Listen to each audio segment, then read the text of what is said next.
La vida total de Jesús, como nunca te la contaron. La vida de Jesús no comienza en una cruz ni termina en una tumba vacía.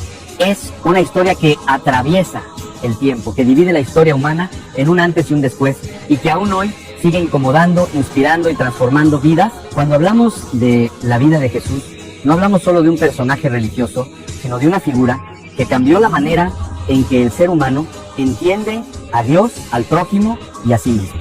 Desde un nacimiento humilde que desafió las expectativas del poder, hasta palabras que estremecieron reinos y conciencias, Jesús caminó entre los olvidados, confrontó a los religiosos y ofreció esperanza a quienes ya no la tenían. Su mensaje no fue cómodo ni negociable. Habló de amor, pero también de juicio, de misericordia, pero también de verdad.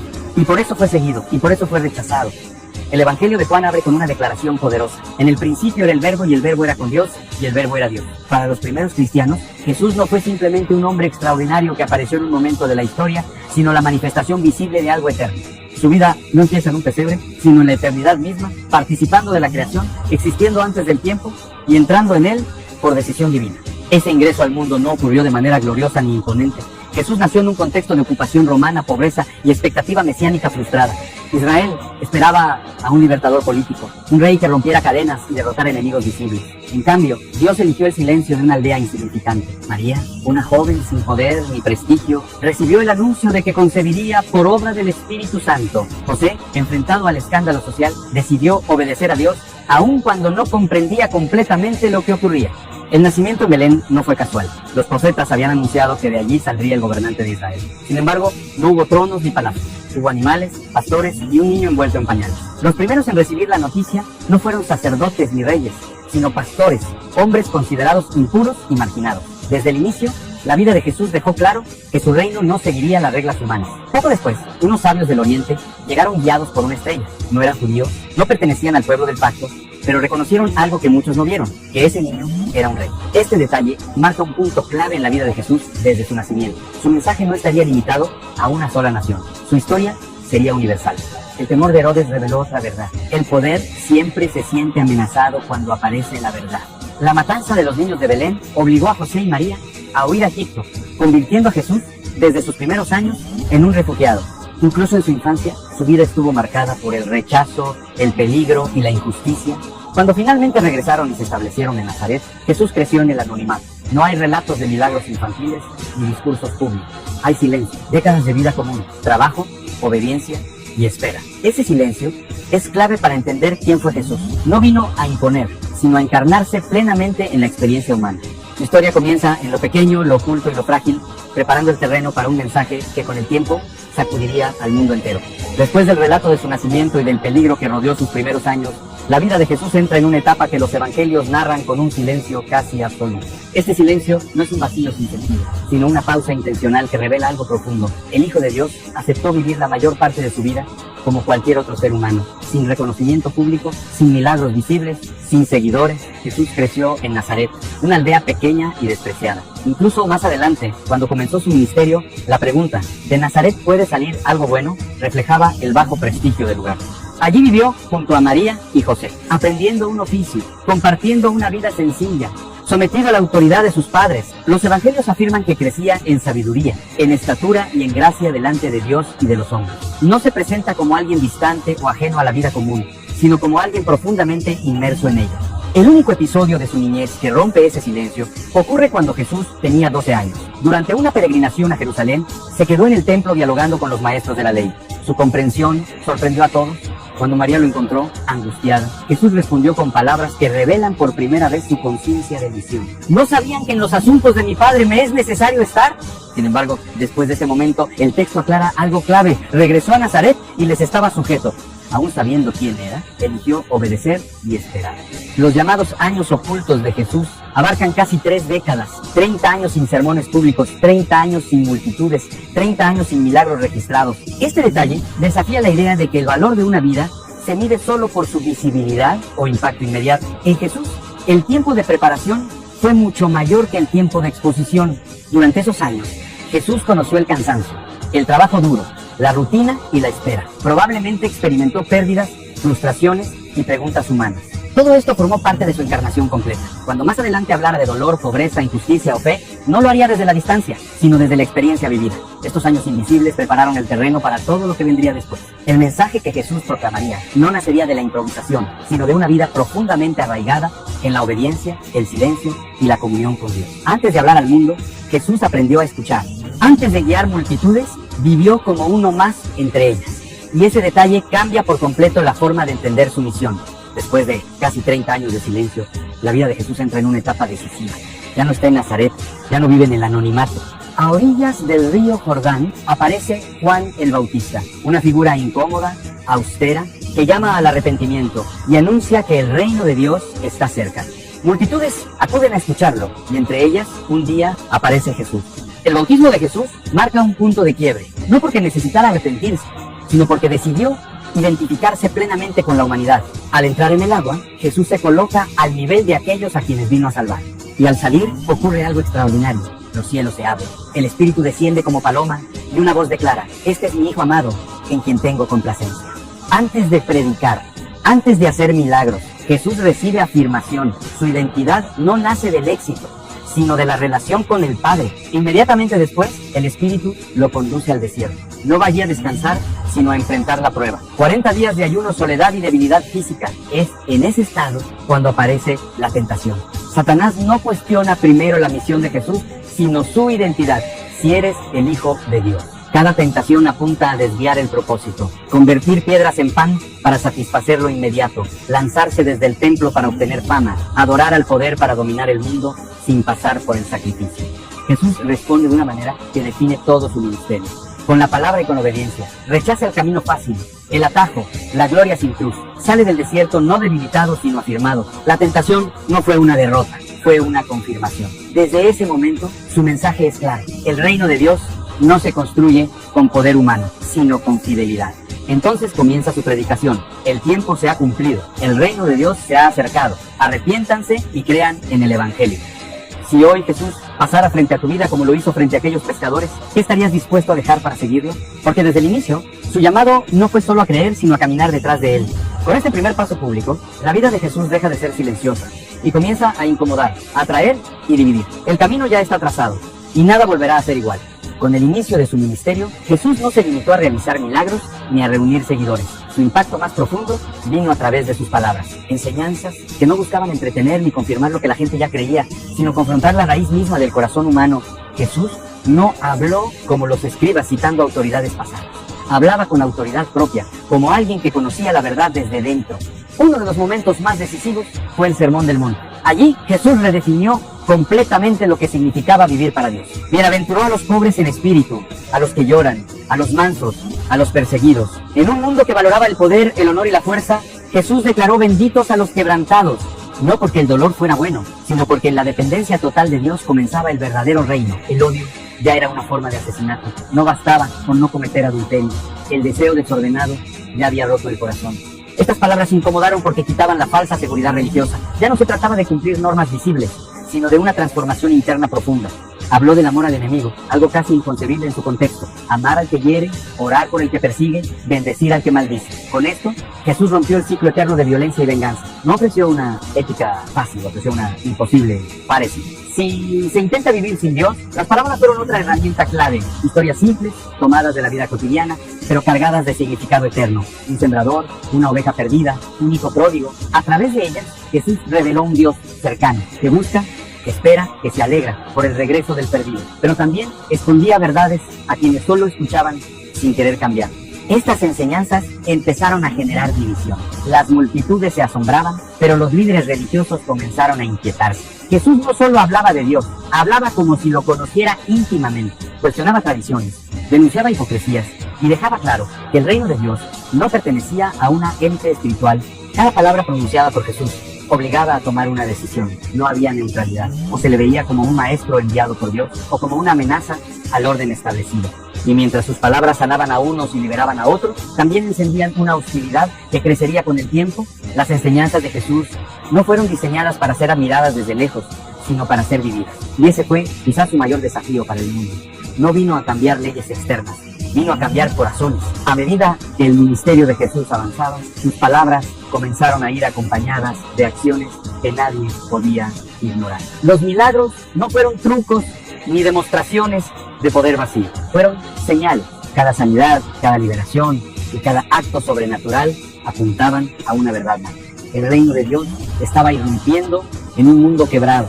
Jesús sanó a leprosos, personas condenadas al aislamiento social y religioso. No solo los curó, los tocó. En una cultura donde el contacto significaba contaminación, Jesús rompió la barrera del miedo y devolvió dignidad antes incluso de devolver salud. Sanó ciegos, paralíticos, endemoniados. No preguntó por méritos ni exigió estatus espiritual. Su compasión precedía a todo. Algunas sanidades fueron silenciosas, otras públicas. Un paralítico bajado por el techo en medio de una multitud escuchó primero algo inesperado. Sus pecados te son perdonados. Antes de sanar el cuerpo, Jesús confrontó el alma. Esto provocó indignación. Para los líderes religiosos, solo Dios podía perdonar pecados. Y ese era precisamente el punto. Jesús no solo actuaba como enviado de Dios, actuaba con la autoridad de Dios mismo. Los milagros sobre la naturaleza llevaron la atención aún más lejos. Calmó tormentas con una palabra, caminó sobre el agua, multiplicó panes y peces para alimentar multitudes. Estos actos no solo mostraban poder, mostraban cuidado. Jesús no ignoraba el hambre, el miedo ni la desesperación humana. Su poder siempre estuvo ligado a la compasión. Sin embargo, cuanto más sanaba y liberaba, más crecía el rechazo. No porque los milagros fueran falsos, sino porque eran innegables. Los líderes religiosos comenzaron a acusarlo de obrar por el poder del mal. La lógica era clara. Si no podían negar lo que hacía, debían desacreditar de dónde venía. Jesús también realizó milagros en sábado, desafiando directamente las interpretaciones rígidas de la ley. Para él, el bienestar humano estaba por encima del ritual vacío. Esto lo convirtió en un escándalo viviente. Para algunos, era un profeta. Para otros, un blasfemo. Para muchos, una amenaza. Cada milagro obligaba a una decisión. No bastaba con asombrarse, había que responder. Algunos creían y seguían, otros se endurecían aún más. Porque los milagros de Jesús no solo mostraban lo que él podía hacer, revelaban quién era. En el fondo, el verdadero conflicto no era si Jesús tenía poder, sino qué hacer con ese poder. Aceptar a un Mesías que sana, perdona y transforma, pero que exige rendición total. O rechazarlo para mantener el control, la tradición y la comodidad. Los milagros, lejos de suavizar el camino de Jesús, aceleraron el conflicto. Cada acto de misericordia fue también un paso más hacia la cruz. Porque en un mundo acostumbrado a la oscuridad, la luz no solo alumbra, también incomoda. A esta altura, la vida de Jesús ya no podía pasar desapercibida. Su influencia crecía, las multitudes lo seguían y sus palabras se repetían de pueblo en pueblo. Pero al mismo tiempo, la oposición se organizaba. Los líderes religiosos, fariseos, escribas y sacerdotes ya no lo veían solo como un predicador incómodo, sino como una amenaza directa a su autoridad, a su sistema y a su interpretación de Dios. Jesús no suavizó su mensaje para evitar el conflicto. Todo lo contrario, sus advertencias se volvieron más directas y severas. Denunció la hipocresía religiosa con palabras duras, llamando a los líderes sepulcros blanqueados, hermosos por fuera, pero llenos de muerte por dentro. No lo hacía por odio, sino por amor a la verdad. Sabía que una religión sin corazón podía alejar a las personas de Dios más que el pecado abierto. A través de parábolas, Jesús comenzó a anunciar que muchos que se creían dentro del reino quedarían fuera y que otros, considerados indignos, entrarían primero. La parábola de los labradores malvados, por ejemplo, fue entendida claramente como una acusación directa contra las autoridades. Con cada palabra, Jesús dejaba menos espacio para la neutralidad. También empezó a hablar abiertamente de su muerte. Anunció a sus discípulos que sería entregado, rechazado, humillado y asesinado. Pero añadió algo que ellos no lograban comprender del todo, que resucitaría al tercer día. Estas palabras generaban confusión y temor. Los discípulos esperaban un triunfo visible, no una cruz. Jesús sabía que decir la verdad tenía un precio. Aún así, continuó sanando, enseñando y llamando al arrepentimiento. Cuando la gente intentó hacerlo rey por la fuerza, se retiró. No buscaba poder político ni aprobación popular. Su misión no podía ser manipulada. En esta etapa también se revela el dolor humano de Jesús. Llora por Jerusalén, la ciudad que mata a los profetas y rechaza a los enviados de Dios. Su lamento no es el de un juez frío, sino el de alguien que ama profundamente y sabe lo que viene. La oposición ya no era solo teórica, comenzaron a planear su muerte. No por falta de pruebas, sino por exceso de verdad. Jesús había expuesto corazones, desafiado estructuras y ofrecido un camino que no podía ser controlado. Aún así, siguió adelante. No retrocedió, no negoció, no se escondió. Cada paso que daba lo acercaba al momento final, y él lo sabía. La vida de Jesús no fue una tragedia inesperada, sino una entrega consciente. La verdad que proclamó no podía morir en silencio, y el mundo estaba a punto de cobrarle el precio más alto por haberla dicho. El camino de Jesús llega a su punto más tenso cuando entra en Jerusalén. La multitud lo recibe con ramos y gritos de Hosana, viéndolo como un rey. pero Jesús sabe que esa misma ciudad, en pocos días, pedirá su muerte. La celebración externa contrasta con la gravedad interior del momento. No es una entrada triunfal común, es el comienzo del final.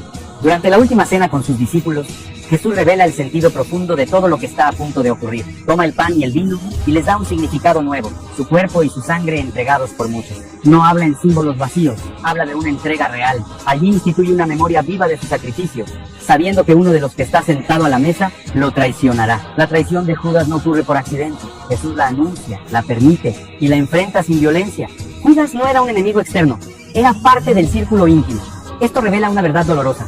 La cercanía física a Jesús no garantiza fidelidad del corazón. Judas se levanta, sale al silencio de la noche y sella su decisión. Jesús no lo detiene. El amor no se impone. Luego, en el huerto de Getsemaní, aparece el Jesús más humano. Ora con angustia profunda, suda como gotas de sangre. Pide, si es posible, que la copa pase de él. No porque tenga miedo a la muerte, sino porque va a cargar con el peso del pecado y la separación. Sin embargo, termina su oración con una frase que define toda su vida. No se haga mi voluntad, sino la tuya. Cuando llega el momento del arresto, no hay resistencia. Uno de sus discípulos intenta defenderlo con violencia, pero Jesús lo detiene. Su reino no se establece por la espada. Todos huyen. Incluso Pedro, el más seguro de sí mismo, lo niega 3 veces. Jesús queda solo. El abandono es total. Traicionado por uno, negado por otro, abandonado por todos. Sin embargo, no hay odio en sus palabras. No hay maldición, solo silencio y entrega. Este momento revela el costo real del amor que Jesús predicó. Amar hasta el final significa aceptar el rechazo, la incomprensión y la soledad. La última cena no fue solo una despedida, fue una declaración. Jesús no estaba perdiendo el control, estaba entregando su vida, paso a paso, conscientemente. Aquí la historia deja de ser enseñanza y se convierte en sacrificio. Todo lo dicho antes encuentra sentido en lo que está a punto de suceder. La cruz ya no es una posibilidad lejana, está a solo unas horas de distancia. La noche avanza y con ella comienza uno de los procesos más injustos de la historia. Jesús es llevado de un lugar a otro, interrogado apresuradamente, juzgado en la oscuridad, sin testigos confiables, sin defensa real. El juicio no busca verdad, busca una excusa. Las autoridades religiosas ya han decidido el final, solo necesitan justificarse. Lo acusan de blasfemia por afirmar quién es. Cuando declara que es el Hijo del Hombre y que lo verán venir con poder, el veredicto queda sellado, pero como no pueden ejecutarlo, lo entregan al poder romano. Ante Pilato, las acusaciones cambian. Ya no es un blasfemo, ahora es un rebelde político. La verdad es sacrificada por conveniencia. Pilato sabe que Jesús es inocente. Lo interroga, lo observa, intenta liberarlo. Pero el miedo a perder su posición pesa más que la justicia. La multitud, manipulada, grita, ¡crucifícalo! Lo visten como rey para ridiculizarlo, sin entender que incluso así están diciendo una verdad más grande de lo que imaginan. Luego lo llevan al Gólgota, cargando una cruz que simboliza el peso del pecado y del rechazo humano. La crucifixión no fue solo una muerte física, fue humillación pública, dolor extremo, abandono total, clavado entre criminales. Jesús ora por quienes lo están matando. Padre, perdónalos porque no saben lo que hacen. Incluso en la agonía, su mensaje no cambia. Perdón en medio del odio, amor en medio del desprecio. El cielo se oscurece, el silencio se vuelve pesado. Jesús clama, Dios mío, ¿por qué me has abandonado? No es una duda, es la expresión más profunda del costo de cargar con el pecado del mundo. Por primera vez, experimenta la separación que el ser humano provocó.